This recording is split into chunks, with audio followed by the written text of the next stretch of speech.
Afternoon and welcome to the February 18th, 2026 Planning Commission meeting. I'll now call this meeting to order and lead you in the Pledge of Allegiance. I pledge allegiance to the flag of the United States of America, to the republic for which it stands, one nation, under God, indivisible, with liberty and justice for all. Let's see here. Okay, Zoom webinar participation is available for members of the public. The Zoom webinar ID and link are available on the proposed agenda on the city website. And we have a roll call.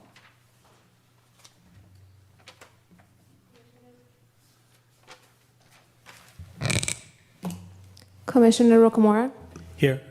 Commissioner Rock, Commissioner Mora, Here.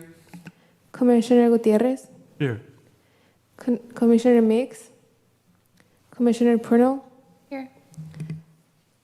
Chairperson McCable Day. Here. And we'd like to welcome our new commissioner, Commissioner Mora, the City of Salinas Planning Commission, to the Salinas City Planning Commission. Commissioner Mora was appointed by council member, well, it says Barajas, but that's not correct. Barajas, to represent District 1. You District 1? Okay, welcome. Public comments. Public comments generally are limited to 2 minutes per speaker. The chair may further limit the time for public comments depending on the agenda schedule. Are there any comments from the public regarding items not on today's agenda? Come on up.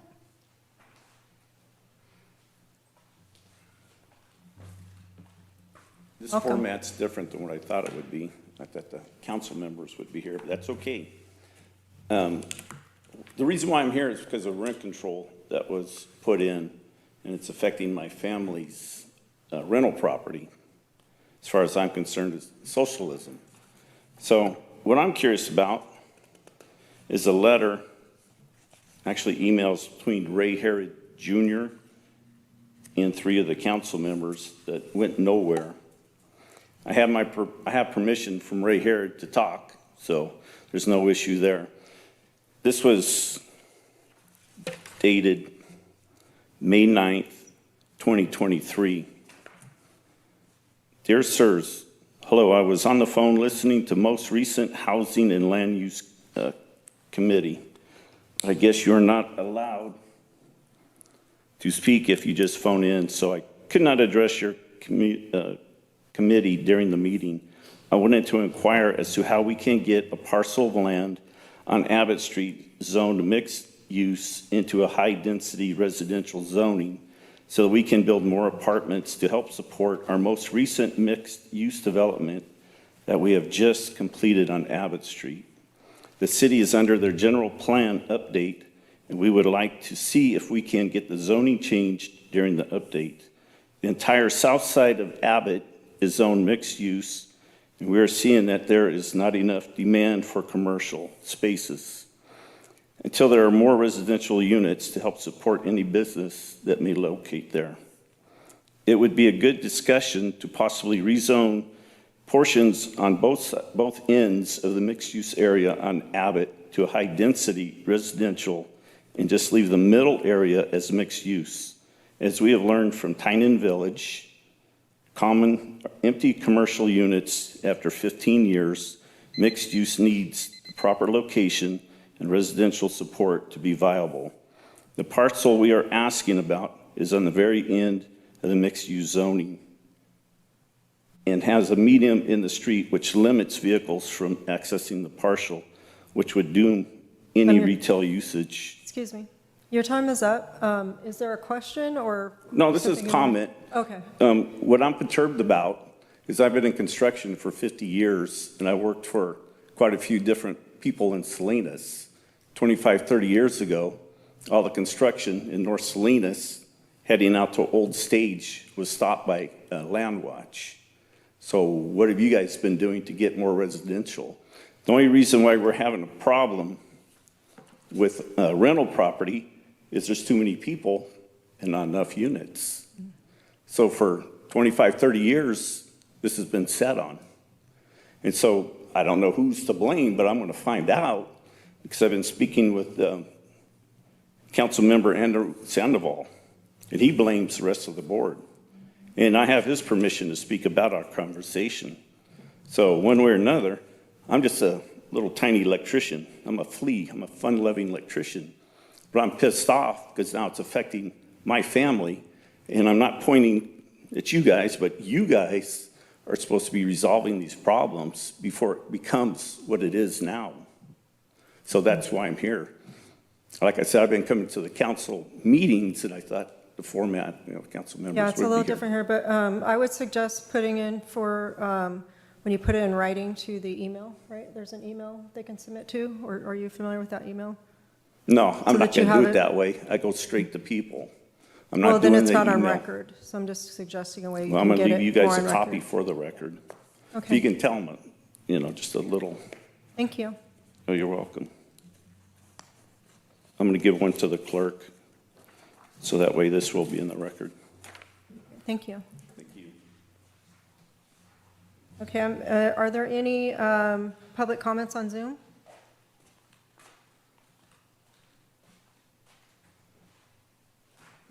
No comments on Zoom. Okay, thank you. For consent agenda ID 26-040, approval of minutes from January 21st, 2026 meeting. Are there any questions or comments from the commissioners?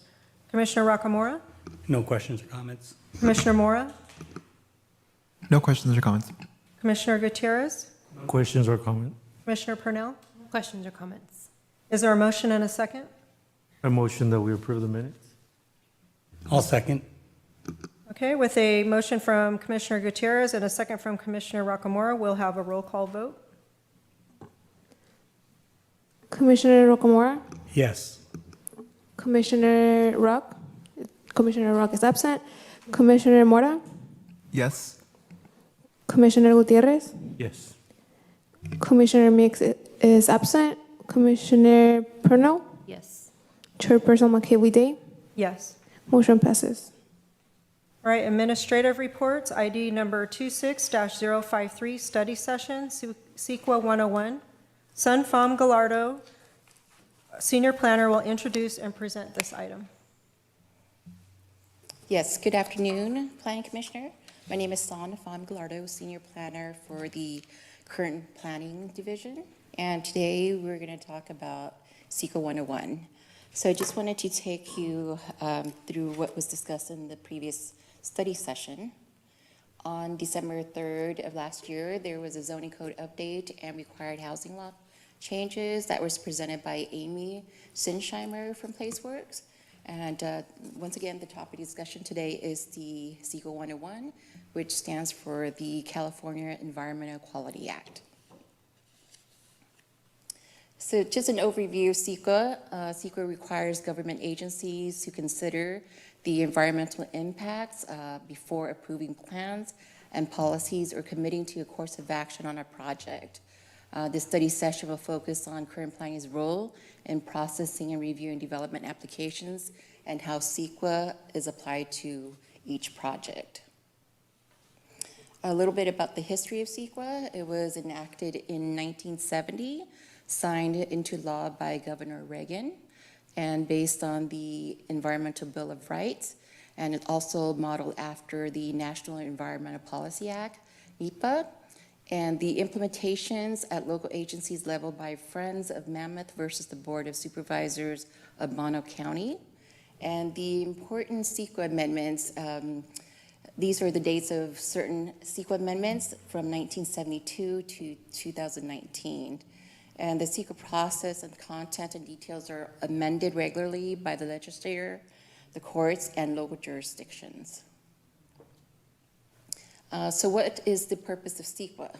So CEQA is intended to inform government decision makers and the public about the potential environmental effects of proposed activities. It also identifies the ways that environmental damage can be avoided or significantly be reduced. And it also prevents significant avoidable environmental damage by requiring changes in projects, either by the adoption of alternative or imposition of mitigation measures, and also disclose to the public why a project was approved if that project has significant environment impacts. that cannot be mitigated to a less than significant level. So before we look into CEQA, we have to determine, is it a project? So it's important to know the definition of a project.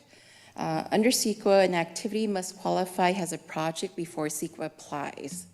And a project is defined as a whole action subject to the public agency's discretionary funding or approval that has the potential to either, one, cause a direct physical change in the environment, or two, cause a reasonable, foreseeable, indirect physical change in the environment. If an action does not meet the definition of a project, CEQA does not apply.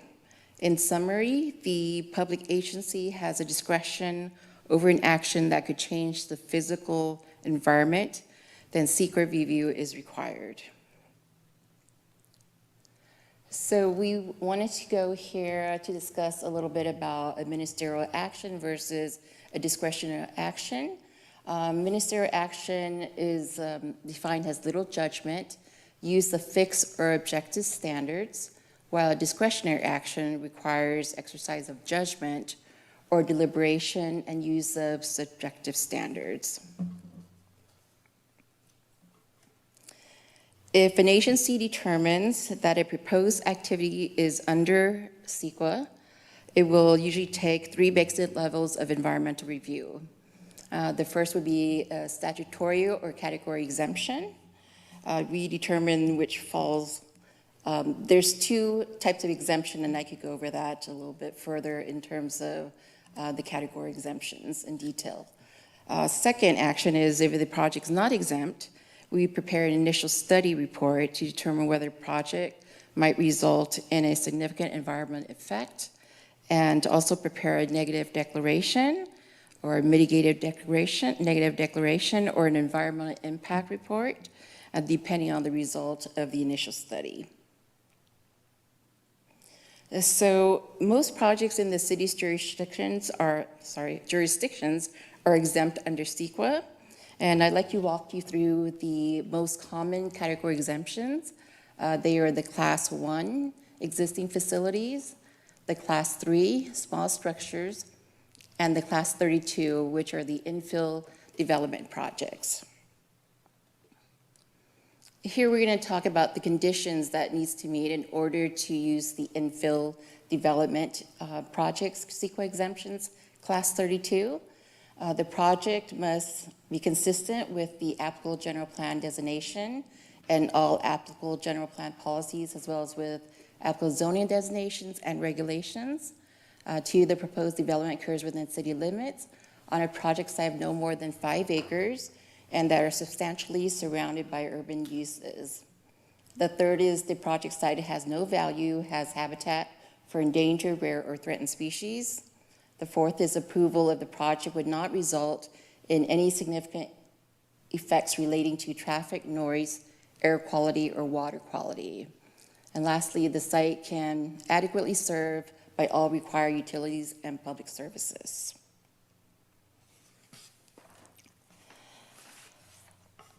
So here we're going to talk a little bit about if it's not exempt, what's the next process? And we want to address what is a negative declaration versus a mitigative negative declarations. So if an exemption cannot be applied, an initial study report would be prepared, and if the initial study concludes that the project will not cause a significant effect on the environment, the agency can prepare negative declarations. And the negative declaration is a written statement that an EIR is not required because the project will not have significant adverse impact to the environment. And then in terms of the mitigative negative declarations, there are mitigations that states that there would be revisions in the project made or agreed to by an applicant that would avoid potential significant adverse impacts, and that there's no substantial evidence that the revised project would have no, significant effect on the environment. In summary, mitigation measures avoid impact altogether, by not taking certain actions or parts of an action. And then the third step, as you recall, in terms of CEQA, we're going to talk about the Environment Impact Report, which is known as an EIR. If an agency determines that the project may have a significant effect on the environment, an EIR must be prepared. The draft EIR must be released for public comment. Subsequently, a draft EIR is certified by City Council and prepared inclusive of public comments and any changes incorporated thereto. There has been some recent changes to CEQA, and I want to kind of go through some of these changes. Recent changes to CEQA mostly focuses on how to address housing development and reducing cost. And the creation of Assembly Bill 130 and Senate Bill 131 was signed and became law on June 30th of last year. A key feature of SB 131 is what has been called the near-miss rule, which allows a housing or mixed-use project to qualify for a statutory exemption or one of several category exemptions if all criteria are met for that exemption, but for one condition. A near-miss refers to a project that almost fits within a category exemption, but exceeds the size limit, threshold, or condition, or triggers one of the exemptions to category exemptions. For example, when we looked at the Class 3 exemptions that allows multifamily, they could build up to 10,000 square foot. The proposed building, let's say, is 12,500, therefore it doesn't meet that one condition. So in this case, its functionality is similar, but it exceeds the square footage, hence it's called the near-miss exemption because of that one condition. In 2026, it is anticipated that the Planning Commission will be asked to make recommendations to City Council on the certification of the Varashi Business Center, specific plan EIR, general plan update, Vision Salinas 2040 EIR, and the East Area Specific Plan EIR, in addition to CEQA consistency analysis of proposed tentative maps, application in respective to specific plan EIR. And staff concludes the presentation. I'm available for any questions. All right, thank you. Thank you for that. Do you have any questions, Commissioner Rocamora? I do. So the question is, like the comment earlier, who decides on the building growth here in Salinas? Can you rephrase the question Who in terms decides of, on the building growth here in Salinas? Courtney, would you like to address that? Yeah, let me take that one. The city's general plan and zoning code determine the locations and the types of developments and the number of units that the city can produce and support. So the quick answer is that the community plan, general plan, is the document that guides that growth. And so we as planning commissioners, does it come through us first before city council to decide that? Or is it already decided and we're just waiting for them to start? Well, right now, we have a 2002 general plan and a 2006 zoning code. We're in the midst of updating that general plan. The environmental document is out right now for circulation, so it's open for public comment. Those documents, once ready to be considered by Planning Commission, will be coming to the Planning Commission and on to the City Council. So yes, the Planning Commission will have a look at the new general plan coming up soon. And is there a timeline? Yes, we had a study session about a month or two ago with the time frame. I don't have that information handy in front of me, but it is upcoming. I think we're looking at another couple more weeks on the environmental impact report in terms of public review. Okay. That's all my questions. All right, thank you. Commissioner Mora? No questions on my end. Thank you so much for the presentation. Commissioner Gutierrez? Just a quick question out of curiosity. The project for the clearing of the area there on the creek, I think Creek Bridge, I don't know if you're aware with that one. Was that something that had to get approval from you, from CEQA, or? I'm sorry, I'm not aware of that project. Courtney, perhaps you could. I know, the reason why I'm saying is because being that I'm from that area, there's been so much talk with the neighbors and community leaders there that are just really upset because of the way they clear the the vegetation and all that. And I understand why they did it, but I did have one of the residents there ask me if that was something that, who approved that or who? Perhaps if you have a permit number, we could look into that for Okay, you. it's the question that, like I said, it was brought to me, and I wanted to relay that question to you guys. I know it had to, that creek is protected by the environmental, but, so that's why I was thinking, maybe you guys had approved that, or it had to go through you guys? I'm not sure if you, I don't think you know what I'm talking about, that project, but it's, Unfortunately, yeah, but most planning projects, yeah. if there's, So there's a vast vegetated area behind the Creek Bridge Apartments and all those houses on Little River. Kind of runs from Baranda, well, past Baranda, but the area that I'm talking about is from Baranda to Constitution.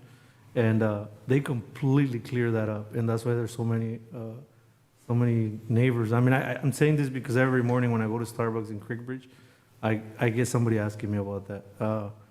Who did that? Why did they approve it? And I get it. I mean, I know why they did it. It was to eliminate the homeless problem that was happening back there. But it looks, to me, it looks like it is a little extensive to what they did. I mean, they went from having a really vegetated area to now it looks like a desert. I mean, they cut everything down. The short answer to that, and I'm assuming this is the creek maintenance of the stream bed and what happens within that stream bed. It's a maintenance issue that reoccurs from time to time. We can look into it more closely, but my understanding is it's just a maintenance project, or not a project per se in terms of the description of Sohn's presentation, but it's like taking care of the creek channel, essentially. It's a maintenance project. Any other questions? Commissioner Gutierrez? No, that's it. Any questions, Commissioner Purnell? Do I have a few clarifying questions? Sure. If you could help me better understand. So when you're talking about the Class 32 exemptions, Yes. and being contingent on the general plan designation, does our current update have any recommendations for changes that would change this exception, like as it currently stands? So this is CEQA, it's Okay. a little bit different. So when a project comes in, we determine it meets the definition, then we need to determine whether or not how CEQA applies to it. And based on those 3 steps, it's either an exemption. If it's not exempt under one of those class or statutory exemption, then we would proceed with additional environmental analysis, which triggers an initial study report. And then once that's completed, we would determine whether or not is a negative declaration, or which means we don't need to do any mitigations to make it less than significant impact. So if there are mitigations, then that's what we're trying to achieve. So for each project, we just have to review how CEQA ties into that. And the Class 32 is one of the exemption category that has to meet those 5. But of course, with the new near miss exemption, they can miss at least one of the conditions to qualify for that class, the near miss exemption class. And for the near miss, that was the SB 131 and AB 130, right? That's correct. Are there any local examples to give me a better contextual understanding? Like, I appreciate the information, but I think it's hard for me not understanding what it would look like in actual practice. Yeah, actually, I have my CEQA book right here. I brought it with me just in case. So let's say, so one example is class 15301 for existing facilities. And I don't know if I can share that. But it lists down the conditions. And the example I used was one of the conditions is it cannot exceed 10,000 square feet. Okay. And let's say someone's building a house, and the example was it's 12,000 square feet.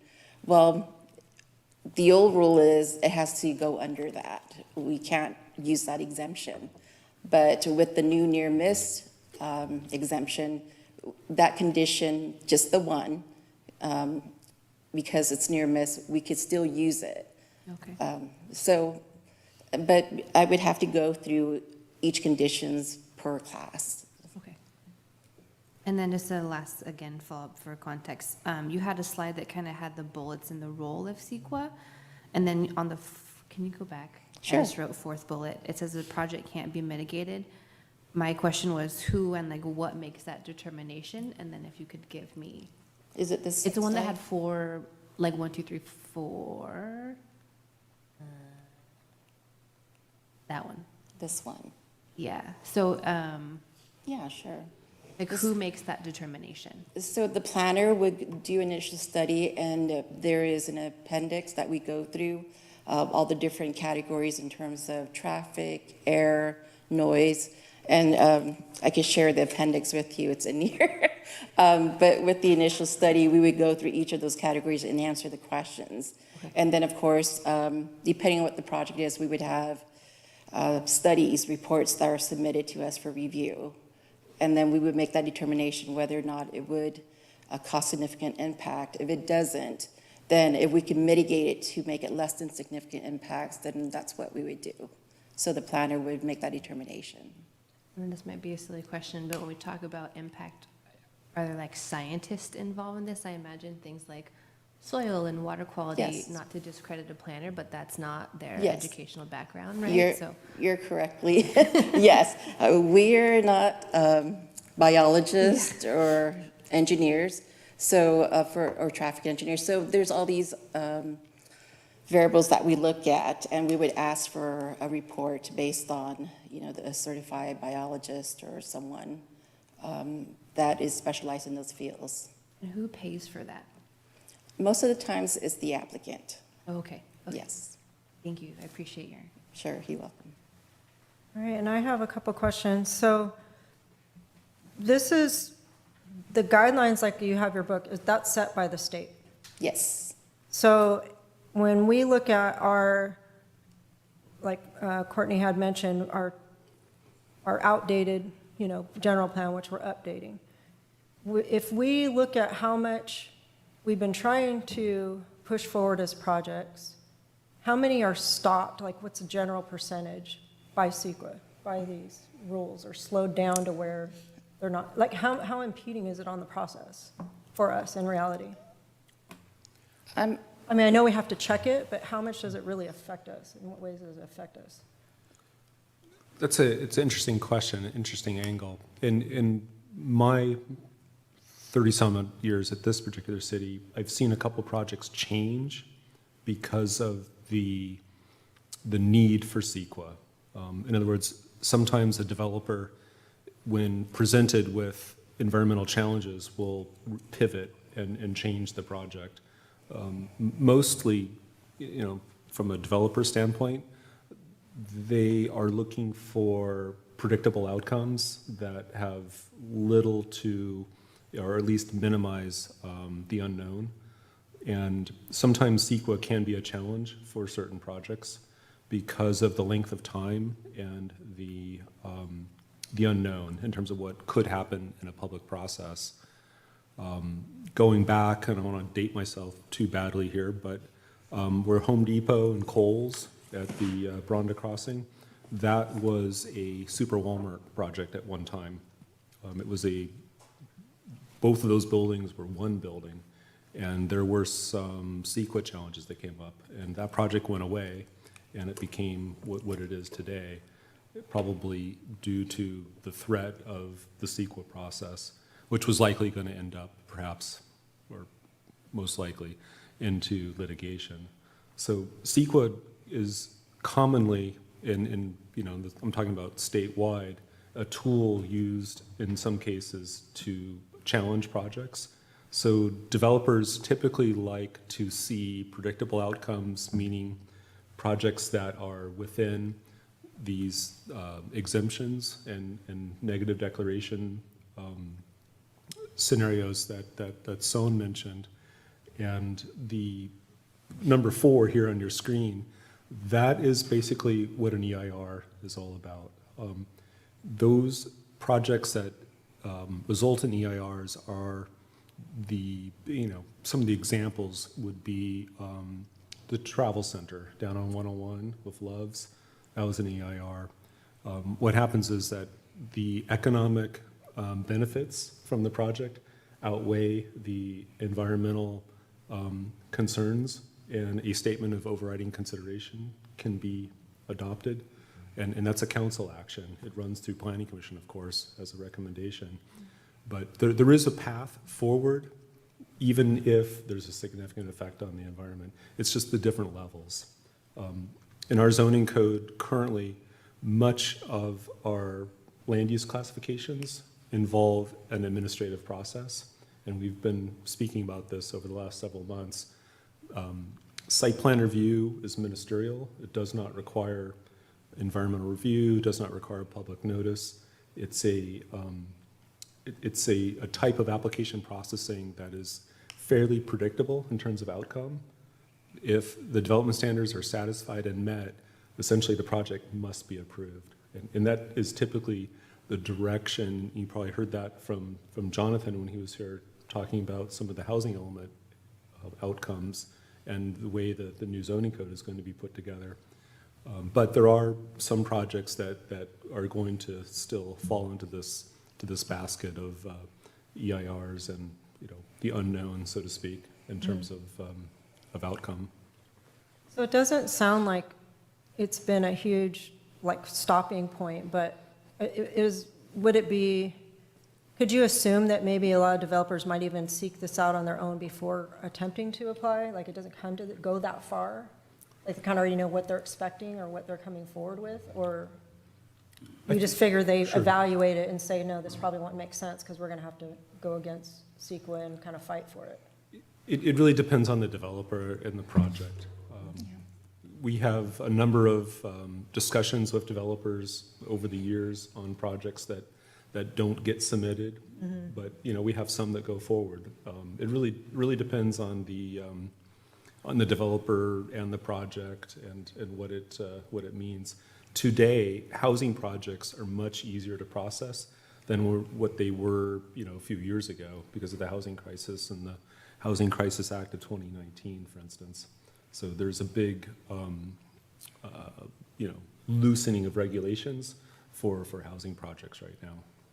That's what I was kind of wondering, because I did hear, kind of going at the end of this 2025 into this year, and, you know, I'm figuring things could be taken out of context, but that the state was going to loosen up more because we are in a, you know, continue to be in a crisis, so whatever they did before wasn't enough. So I was trying to look online to see, was there any new updates? But the only one that you mentioned here was 2025, July, I think it had on here. Yeah, Is there any there's- new ones now that, like Yeah. in January 2026? Well, there's new ADU, so that's Yeah, always yeah. changing. So in terms of the dates of January, I would have to look into that. We get updates from the state all the time, and I think my last presentation here, I had addressed all the new Assembly bills and Senate bills that came out.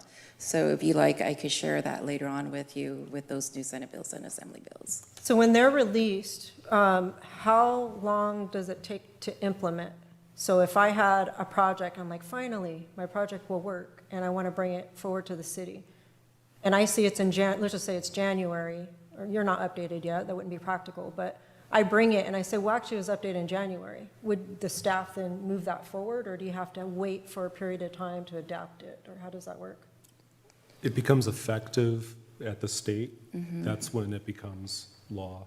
So Okay, so you would follow it immediately? Correct. Even if Yes. it's not updated in brochures or anything else, right? Oh, correct. In fact, the Planning Commission may remember that we received a letter from the state about our ADU ordinance, which has been nearly impossible to keep up to date because every single year there's another half a dozen changes to the law.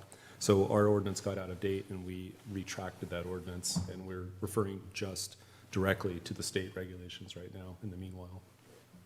Okay, yes, makes sense. Let me see, what was my other question? Senate projects, asked that. Ahead of time. Sorry, I'm just making sure I'm asking all my questions here. The near miss thing I was interested in. So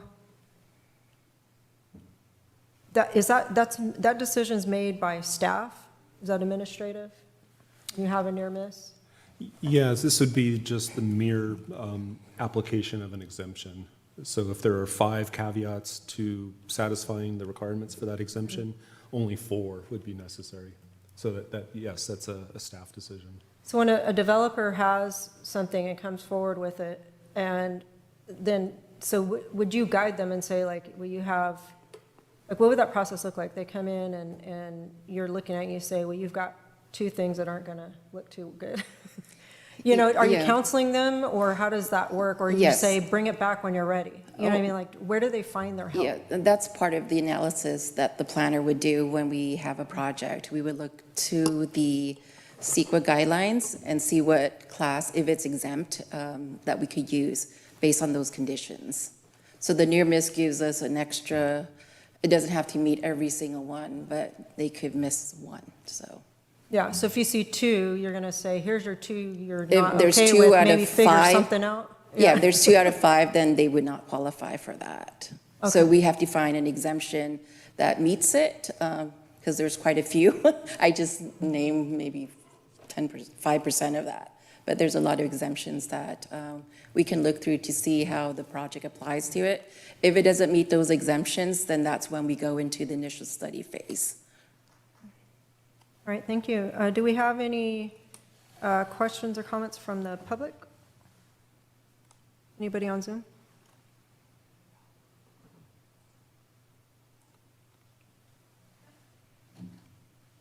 Any public comments? Okay. I understand and appreciate the CEQA. What always cracks me up is what about the environmental impact of all the homeless?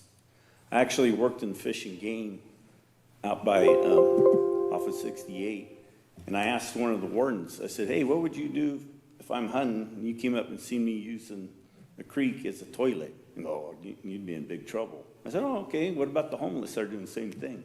Well, we're working on that. Yeah, so from my perspective, it's kind of interesting. We're concerned about how good we are on a job site, but yet at the same time, we turn a blind eye to what's happening over here. I don't get it. It's ridiculous. We need housing. You could take Salinas, build just as much over here. Don't let anybody else in, and this is gonna fill up. Come over to my neighborhood in North Salinas.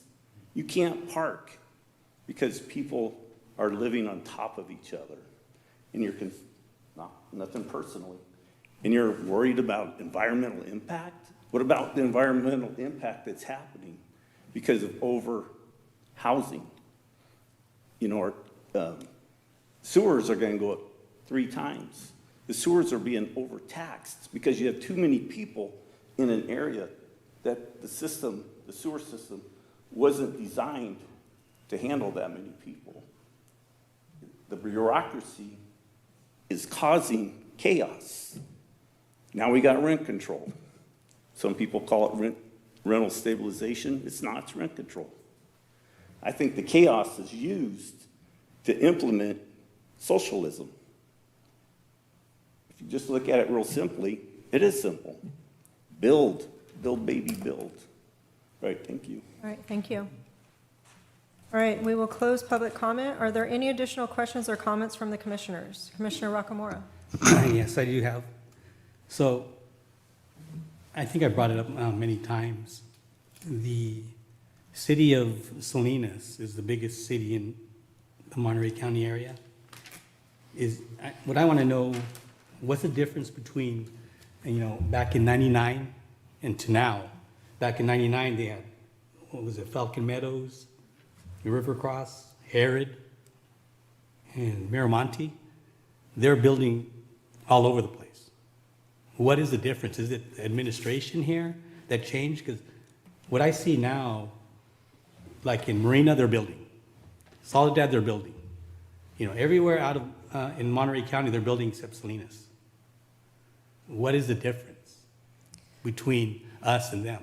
We all follow CEQA, right? It's state. But I just want to know why it's changed from 99 to now. Yeah, well, And Courtney's building. been here a lot longer, I'm sorry, Courtney, than I have, so he could probably help answer that question. But, you know, we are working on the future growth area as well, so we hope to have that Yeah. to come up. So we've had this conversation before, and what happened was a set of events and timing that's tied to a number of things, everything including COVID and the housing bubble. But we've been working on these specific plans for quite some time. There 2 out of the 3 are adopted now. The west area is adopted. We're processing tentative maps right now. The central area is adopted, and we have 1 tentative map approved maybe 2 years ago, 1.5 years ago. And a second one is in process right now. The maps are moving forward currently, but at the time, these were developer-driven projects. The city annexed the land, the city put together the environmental documents, and the plans were processed and approved. But due to the economic conditions, there was some pausing that occurred. And some of the pausing went on for a number of years. Now, it looks like we're ready to go, but we've had this 1 tentative map approved for 1.5 years. We're still not seeing anything happen right now. I think they submitted recently for what we call the model homes, but it's not happening that quickly. These are not necessarily city delays, but market conditions based on timing. With those other cities, they might have already had their documents in play right when the storm door or when the development, window was open. I think we just had some bad luck in terms of timing, in terms of, what was happening at those particular times. So is it developers the ones that's holding it up, or is it the city's holding it up? Well, right now, I think that there is some pausing going on with developers. It just feels that way, but I'm not a developer. I think construction costs are high, labor is high, interest rates are high. Maybe there's some reluctance to jump into a brand new build right now. But we have, I don't know how many units, 5,000 units pending right now. And I think the CASP area, there's got to be several hundred lots that are approved. It just needs a final map. But we haven't seen a final map yet. And that's been in the developer's hands for at least 1.5 years now. Okay, thank you. Any additional questions or comments? Commissioner Mora? Not on my end, thank you. Commissioner Gutierrez? I just want to thank you for the presentation and looking forward to, it seems like not just CEQA, but altogether, the conditions or it's getting a little more loose and a little more gray area, which is always good for the growth, because I think if we get stuck on following certain rules to the T, it makes things harder. So that near miss thing, it really, it makes things a little easier. And that's what we want. We want, like the gentleman said, we want to build, so, yeah, I'm excited for what's coming. Thank you. Commissioner Purnell? Just a quick, operational question, maybe for Courtney. So this is a lot, in terms of updates, and it seems like you mentioned the ADUs, it's constant. How do we keep our planners and our staff up to date? Because I imagine there's quite a bit of foot traffic, and Larissa had mentioned the example, if I have a project and now there's this new assembly bill, how do we, one, hold our planners accountable to constant updates, and what's the expectation, and then how do we communicate that back to our community members? Sure. Well, we're going through budget right now in terms of preparation. Part of that exercise is making sure there is adequate funding for training. For instance, our planners have been fairly well trained last year, and it looks like we're going to have budget again to do it this year. And yes, it's a very, very active landscape in terms of change, and it's important to stay on top of the new regulations. I just did a quick look into 2026 housing laws. There's a bunch more coming again. All right, thank you. And I just want to thank you for your presentation. I have no more questions. Thank you. Public hearings? You have none? None. And then future agenda items? Got a couple of those. The general plan, APR, what we call the annual report, is coming up on March, I think it's March 4. And I believe the housing element APR is going to be either at the same day or maybe the next planning commission meeting, but it looks like they're both going to pair up at the same time at the next meeting. Okay, and then the next regular planning commission meeting is scheduled for March 4th, 2026. Are we going to be continuing with something, even if there's nothing on the agenda? If we have the pair of APRs, we're not planning on having another study session, because that'll Okay. be a business matter with the two items, or the one, depending on how it ends up. Okay, but if they're not ready, will we have a study session? Yes. The March 4th? Okay. I think so, yeah. Okay. So it's scheduled for March 4th, 2026. Who will be able to attend? Raise their hands. All right, we'll assume we have quorum. And with that, this meeting is adjourned. Thank you.